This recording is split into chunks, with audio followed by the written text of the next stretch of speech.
Just Right Bookstore sells 10 simple ways to better math scores for $20. Just Right also offers its preferred customers a 2% discount on any purchase. Now, before we go too far, I'm going to go ahead and find out what that 2% of 20 is. So 20 in my of position, x equals 2 over 100. 2 times 20 equals 40. 100x, so my value of x is 0.40.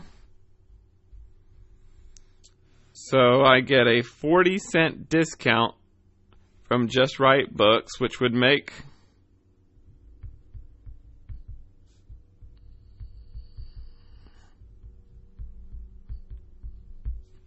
my total purchase $19.60, $20 minus 40 cents.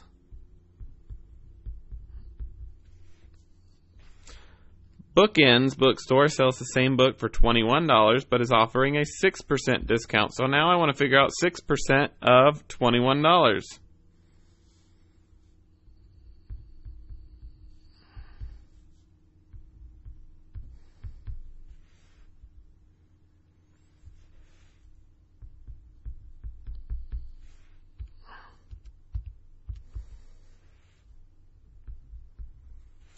So 100x equals 126. Divide by 100 on both sides, and my x equals $1.26.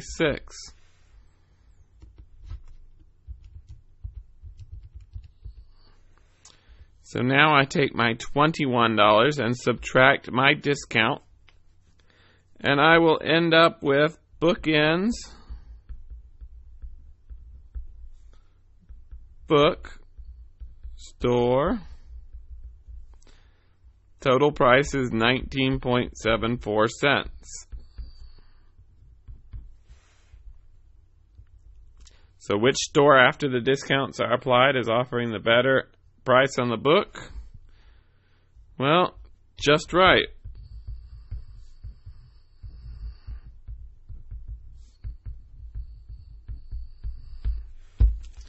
And since it asked me to explain, I would explain that the discount on Just Right's book would bring the total to $19.60.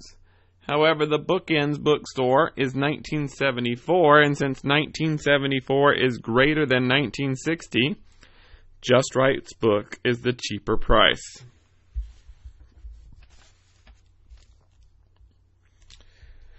Problem 37. I'm not sure why I put so much information into this chart because I don't need to know the x or the y equals.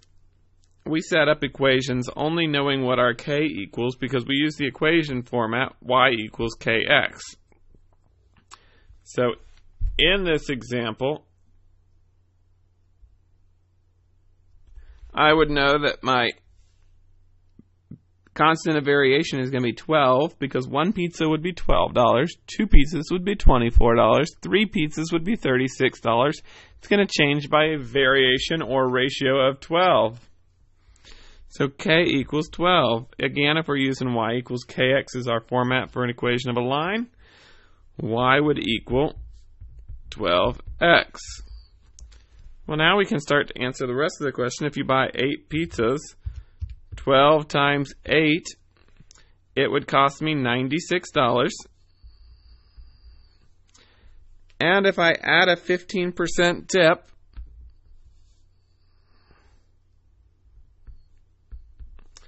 and I'm going to go ahead and do this one a little bit differently. We're going to follow the markup system. So if I add a 15% tip, that would be the same as finding 115% of 96.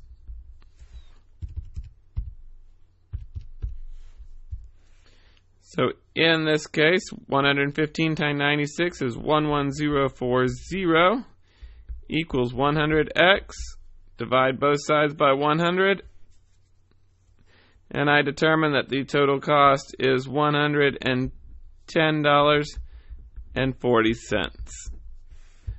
The advantage to understanding the markup and markdown operation is that when I'm solving for x, rather than solving for the tip or the tax or whatever it is I need to add to the value, I'm solving for my final answer, so it saves me a little bit of work. Complete the following table. Number 38. Again, I had a little bit of a typo. Should have had y equals 1/2 x.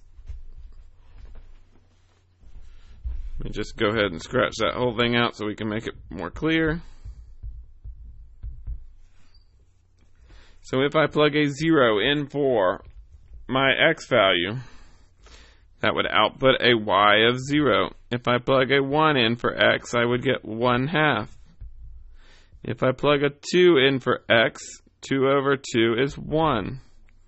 If I plug a 3 in for x, 3 times 1/2 is 3 halves. If I plug a 4 in for x, I get a 2.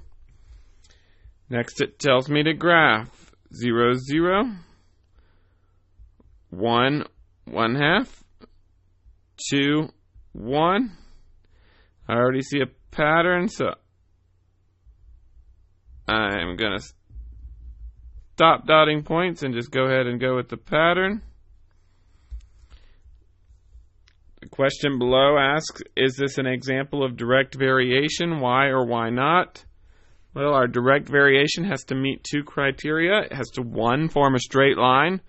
We appear to be a straight line. And 2, it has to go through the origin, point 0, 0. Well, our chart already identified the point 0, 0 for this equation of a line. So it would be yes, it is an example of direct variation. And why? As I stated, because I end up with a straight line that goes through the origin.